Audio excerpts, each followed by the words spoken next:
Imagine leaving your house for a few weeks, trusting your own child to watch over it, and coming back to find strangers living there.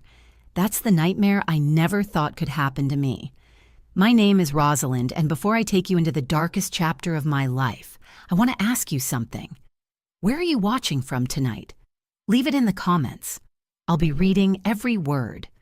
Now, let me take you back to the beginning, before everything shattered. I had a small, warm home. Nothing grand, nothing that would make the front page of a magazine, but it was mine. Every corner carried years of memory. The kitchen where my late husband used to hum old tunes while brewing coffee, the living room where birthdays turned into loud, laughing evenings, and the front porch where I sat with a cup of tea to watch the seasons change. To me, that house was not just walls and bricks. It was roots, safety, and the last thread connecting me to the people I had lost. My son grew up inside those walls. As a little boy, he used to run through the hallway in his socks, sliding across the floor, his laughter echoing louder than the old grandfather clock. Back then, I saw him as gentle, curious, a little mischievous, but sweet at heart. He was my only child, and after his father passed away, I gave him every ounce of love and sacrifice I could manage. But time has a way of testing bonds. As he grew older, the tenderness in him hardened into something else. He became restless, always chasing the next shiny thing, money, status, attention. He began to see me less as a mother and more as, well, I could feel it in the way he sighed when I asked for help with groceries, or how he rolled his eyes when I told old stories. A burden. That's what I had become to him, though he never said it outright. When my health began to falter, I needed to step away for a while.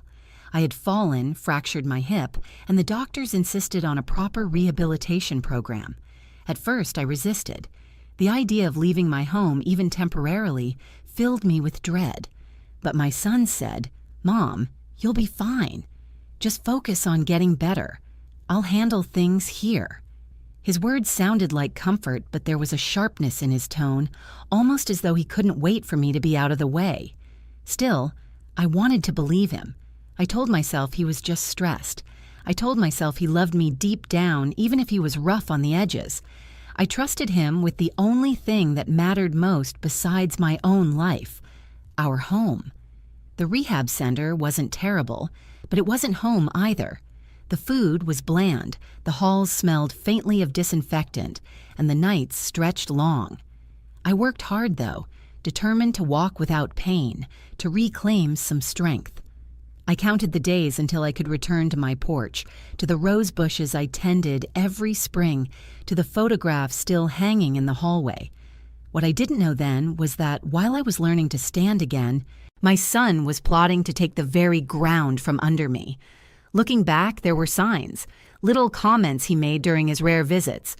"The house is too big for you anyway." Or, "Think about all the money sitting in those walls, Mom. Do you even realize how much it's worth?" At the time, I thought it was idle talk, the kind of nonsense young people say when they dream of fast money. I never imagined he would take action on those thoughts. After all, this was my child, the boy I had rocked to sleep, the boy I had defended in school when others picked on him. But when you're blinded by love, you don't always see the wolf forming in your own living room. When the day finally came for me to leave the center, I was full of hope. I remember clutching my bag filled with new exercises and encouragement from the therapists and telling myself, "This is a fresh chapter. We'll be closer. Maybe he'll see how hard I've worked to get better." What I didn't realize was that the chapter waiting for me wasn't about healing. It was about betrayal. That house, the one I had poured decades of my soul into, was no longer mine. And that truth would hit me harder than any fall, any broken bone, or any loss I had endured before. The ride back from the rehabilitation center felt like a victory lap. My body still ached, but I could walk with less pain, and in my heart I carried a spark of pride. I kept imagining stepping onto my porch again, feeling the rough wood under my palm, and unlocking the front door to the smell of home. But when the taxi pulled up to my street, I noticed something strange before I even reached the driveway. The curtains in the living room were gone, replaced with blinds I had never chosen. The flower pots I kept by the steps were missing. My rose bush, the one I had nursed for nearly 20 years, looked as though someone had hacked it down with clumsy hands. I thought, maybe he's just redecorating, trying to surprise me. The surprise was waiting all right, just not the kind that brings joy. When I opened the gate, a woman I'd never seen before stepped out of my house. She wasn't startled, not even polite. She looked me up and down like I was a stranger trespassing on her land. "Can I help you?" she asked, her voice cold. My throat tightened. "This is my home." "Who are you?" Her expression barely flickered. "We bought this place last month. The papers are in my husband's name. I thought I had misheard her." My ears rang, the way they do after a sharp blow. I shook my head. "No, you don't understand. This is my house. My name is on the deed. My son is here. Where is he?" The woman just shrugged. "You'll have to take it up with him." And then she closed the door of my house. I stood there on the porch, trembling, my bag still clutched in my hand. A neighbor came out across the street, hesitated, then quickly turned away like they hadn't seen me. My knees nearly buckled as I tried to piece together the impossible. When I finally found my son later that evening, he didn't bother with excuses or remorse. He smirked, almost amused at my shock. "Mom," he said, leaning back in his chair, arms crossed like a king holding court. "You couldn't keep up with the place. You're too old, too fragile. I sold it. You should be thanking me I couldn't breathe." You sold my house? The home your father built? Without asking me?" His eyes hardened, no trace of the boy I once rocked to sleep. "You left me with all the responsibility. Do you know how much pressure that was? I fixed it. I turned dead weight into money. Be grateful you don't have to worry about it anymore." Grateful. He wanted me to be grateful. The betrayal cut deeper than words can reach. It wasn't just a house he had sold. He had sold my memories, my safety, my place in this world. He had uprooted me as though I were nothing more than old furniture he didn't want cluttering his life. I tried to fight back. I told him I never signed anything, that he had no right, but then he revealed the ugliest part. He had forged my name. The notary, the signatures, all carefully arranged with lies. "Don't make a scene, Mom," he said, his voice dripping with mockery. "You'll only embarrass yourself. Nobody's going to believe you anyway. Everyone knows you've been in rehab. You'll look unstable." That word, unstable, hung in the air like poison. He wasn't just taking my house.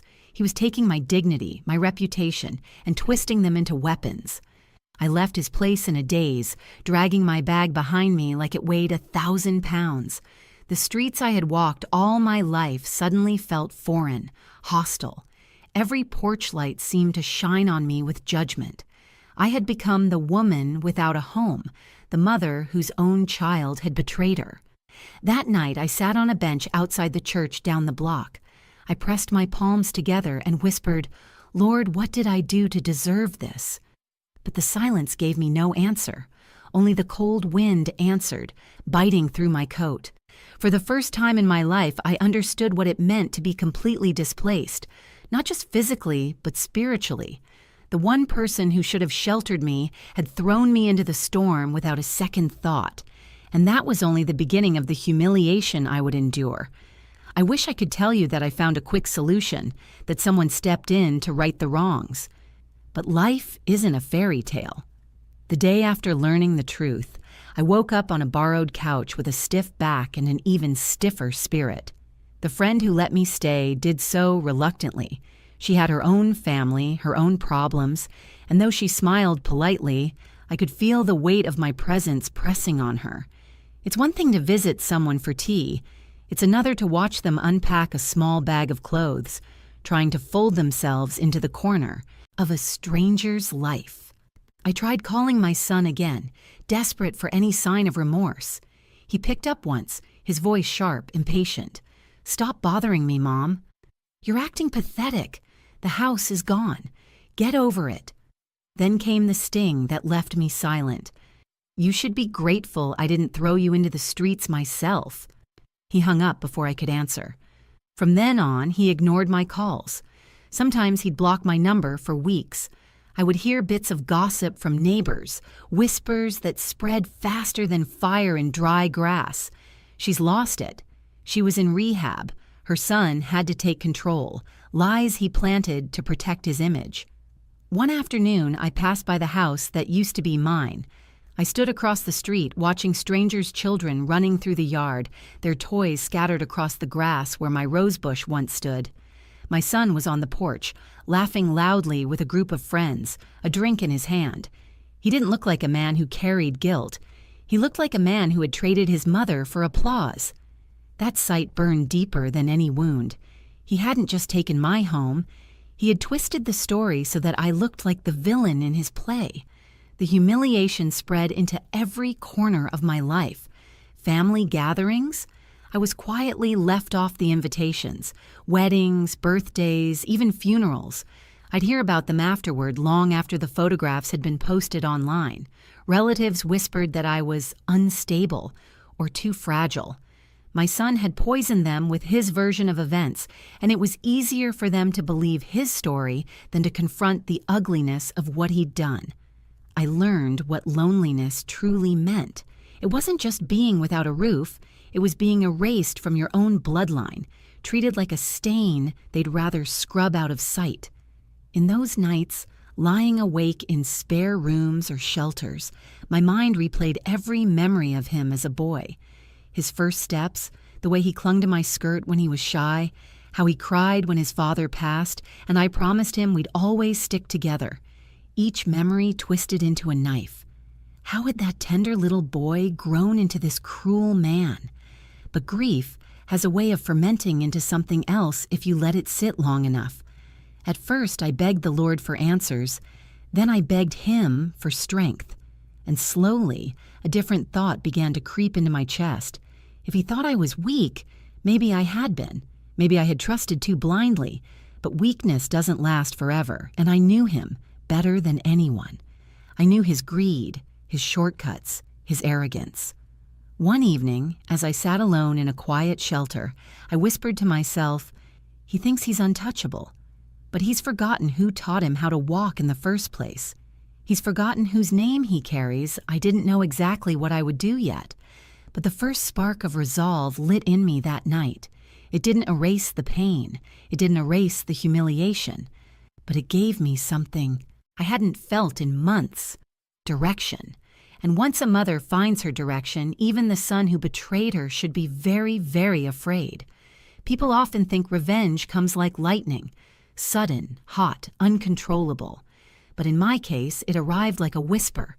A seed planted in silence, watered by humiliation, and nurtured by every cruel word my son had thrown at me. It began with a chance meeting. One afternoon, while I was leaving the church pantry with a bag of donated bread, I ran into an old friend, Mr. Carter, a retired banker who used to live down the street. His face lit up with recognition, though I was half ashamed for him to see me in that state. We sat on the church steps and talked. I told him some of what had happened, not everything, but enough for him to shake his head with disgust. "Rosalind," he said, "you were always sharp. Don't let him strip you of that, too." His words stuck. Sharp. I had almost forgotten that part of myself. Before my health declined, before grief dulled me, I used to handle our family's finances. I was the one who kept track of bills, mortgages, savings. My husband always said I had a mind like a ledger. Nothing slipped past me. That night, I pulled out what little paperwork I still had in my bag. Old copies of account numbers, my name on certain documents, things my son probably assumed I'd forgotten. And the more I looked, the more I realized he had been sloppy, reckless. His business, though flashy on the outside, was tied to me in ways he hadn't considered. Years earlier, when he begged me for help starting it, I had co-signed papers, lent him money, given him access to accounts. At the time, I thought I was helping him build a future. In reality, I had given myself the very key to his empire. I could feel my heart beating faster as the realization sank in. He thought he'd stripped me of everything, but he had left the door wide open for me to take it all back. Still, I had to be careful. Revenge is a dish best served cold, yes, but also carefully plated. One wrong move and he'd shut me out completely. So I started small. I visited the library every day pretending to be just another old woman reading magazines, when in fact I was poring over business law, property rights, and banking rules. I asked discreet questions at the local clerk's office, piecing together how much legal authority I still had tied to his accounts. The more I learned, the stronger I felt. Meanwhile, my son paraded around town, oblivious. I'd hear stories of him throwing parties, showing off his new car, bragging about how smart he was to flip a house no one else wanted. If only he knew the storm quietly brewing behind the scenes. One night, I caught sight of him in a restaurant window, laughing with his friends, mocking me openly. "She's probably begging at the church again," I overheard him say. His friends chuckled, raising their glasses. I walked past with my chin high, but inside I made a promise to myself. You'll laugh now, but when the dust settles, you'll have nothing left to laugh about. The plan grew piece by piece. First, I confirmed that my name was still tied to his business accounts. Then I discovered something even sweeter. He had been careless with taxes, sloppy with paperwork. If pushed in the right direction, his empire could crumble from the inside. The more I uncovered, the less fear I felt. Instead of lying awake in despair, I began lying awake in calculation. It was like stepping into a part of myself I hadn't touched in years, the part that was capable, steady, unshakable. For weeks, I played the role of the discarded mother, invisible and broken. All the while, I was building the scaffolding of his downfall. And one morning, as I looked at the papers spread out before me in the library, I whispered under my breath, "You took my home, my dignity, my peace. Now I'll take everything you built on the bones of my trust." That was the day the mother he thought was finished came back to life. When you're pushed into a corner, you can either curl up and disappear, or you can stand, dust off your apron, and get to work. I chose the latter, not because I fancied myself brave, but because the indignity of being powerless tasted worse than the toil it would take to fix things. I started where the lawyer in me lives: paperwork. There's a peculiar clarity in ink and stamps. They don't care for feelings. They obey procedure. For a woman who had once balanced ledgers and reconciled accounts in the quiet hours, that was good news. I dug through the loose papers I'd carried in my bag for months: bank statements, old tax notices, receipts, anything that tied my name to my son's small empire.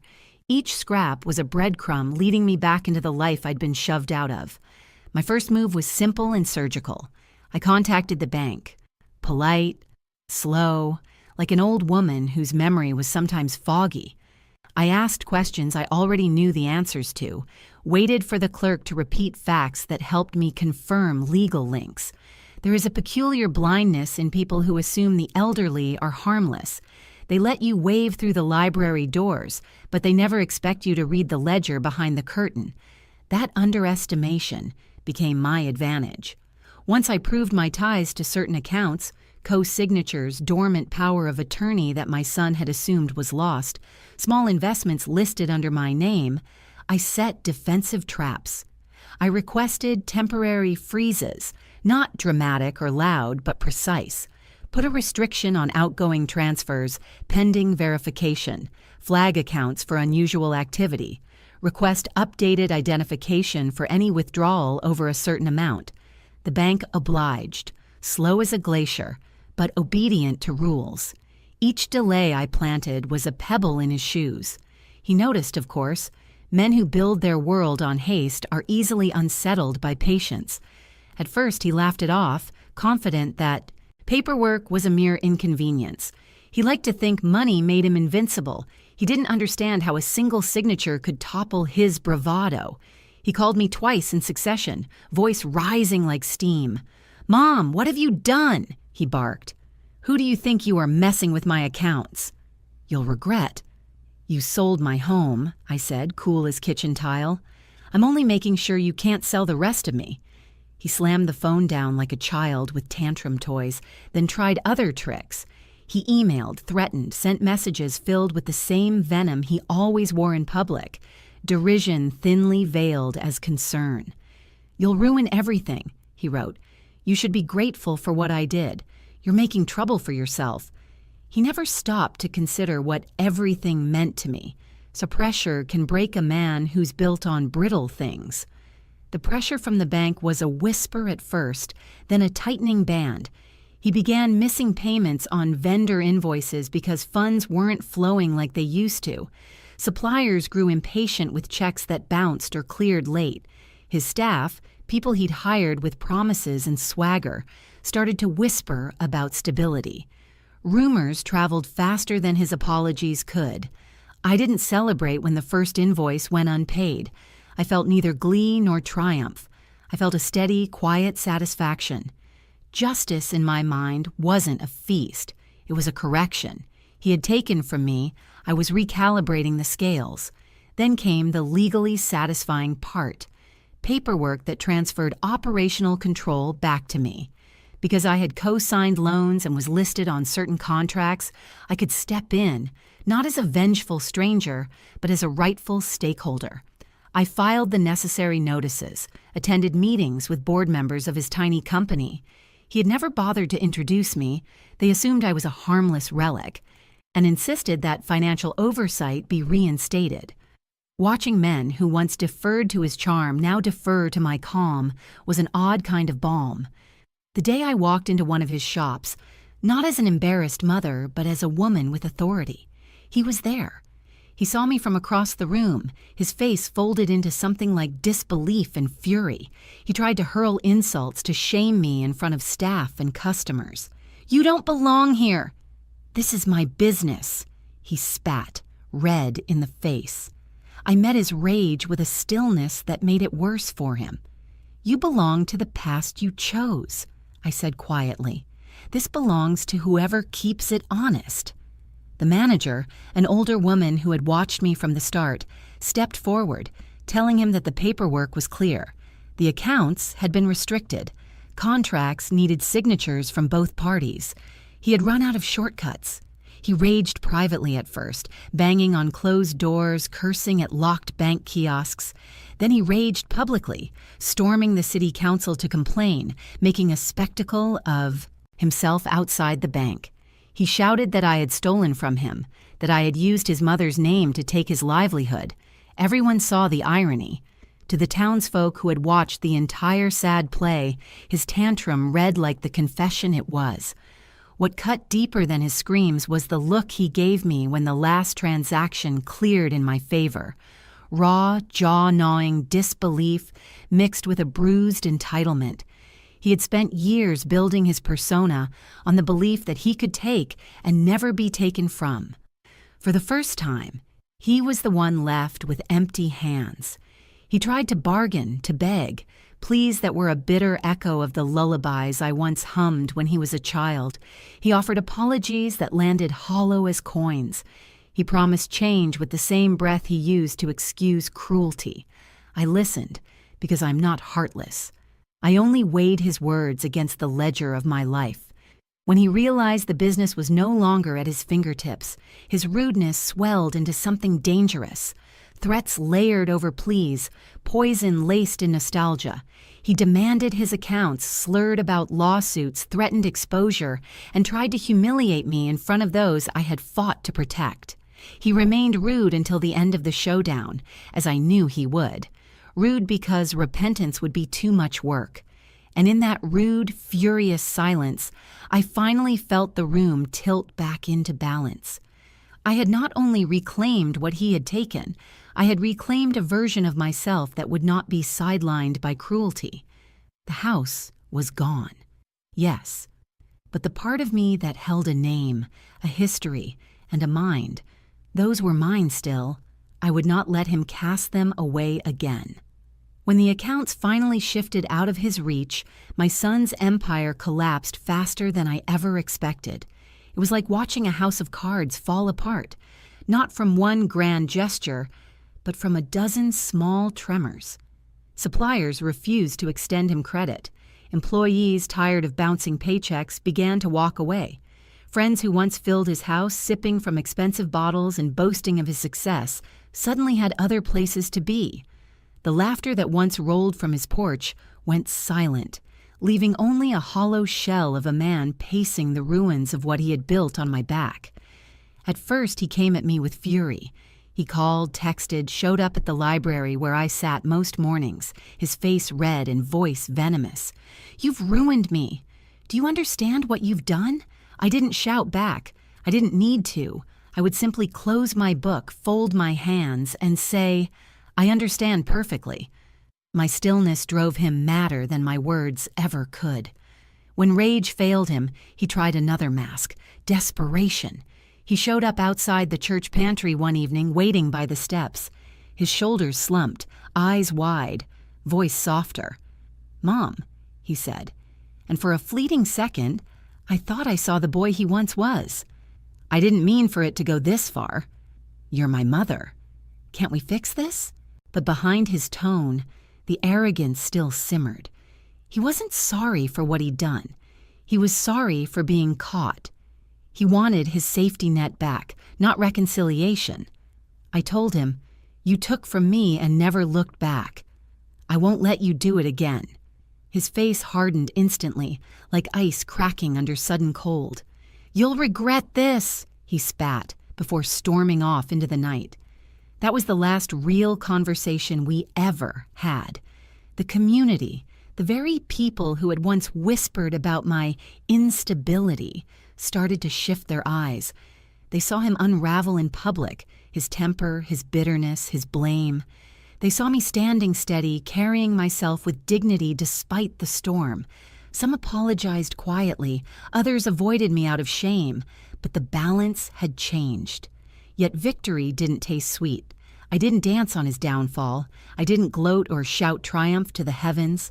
Instead, I sat alone most nights, staring at the ceiling, and asked myself the same question: how did we get here? Because beneath the ledger and the legal triumphs, there was still the ache of a mother who had lost her child long before the business collapsed. I grieved not for the man he was now, but for the boy I once held against my chest, the boy who promised me he'd always take care of me. That boy was gone, buried under greed and arrogance, and no victory could bring him back. I would see him sometimes, stumbling out of bars, his face thinner, his clothes rumpled. He carried himself like a ghost haunting the town, clinging to scraps of pride. People crossed the street to avoid him now. The same ones who once clung to his money turned their backs. Neighbors asked me if I felt guilty, if maybe I should have forgiven him. "After all," one woman whispered, "he's still your son." I smiled, not unkindly but firmly. "Yes," I said, "and I am still his mother. But being a mother doesn't mean I am his victim." The whispers never ended, but they no longer pierced me. They were just background noise, the mutterings of those too timid to take their own stands. What mattered was that I had reclaimed something more important than a house, more important than accounts or papers. I had reclaimed myself, my dignity, my voice. And if that meant living without him, then so be it. Because sometimes the cruelest truth is the clearest one. Not all children grow into the love you pour into them. Some take it and twist it until it becomes a chain around your neck. And when that happens, you can either let them pull you under or you can cut the chain and breathe free. I chose freedom. You've stayed with me through the storm, and for that, I thank you. I lost a house. I lost the son I once believed in, but I found something I hadn't realized I'd misplaced: myself. Strength doesn't always roar. Sometimes it sits quietly at a library table, filling out forms while the world thinks you've disappeared. If you take anything from my story, let it be this: blood is not always loyalty, and love does not mean surrender.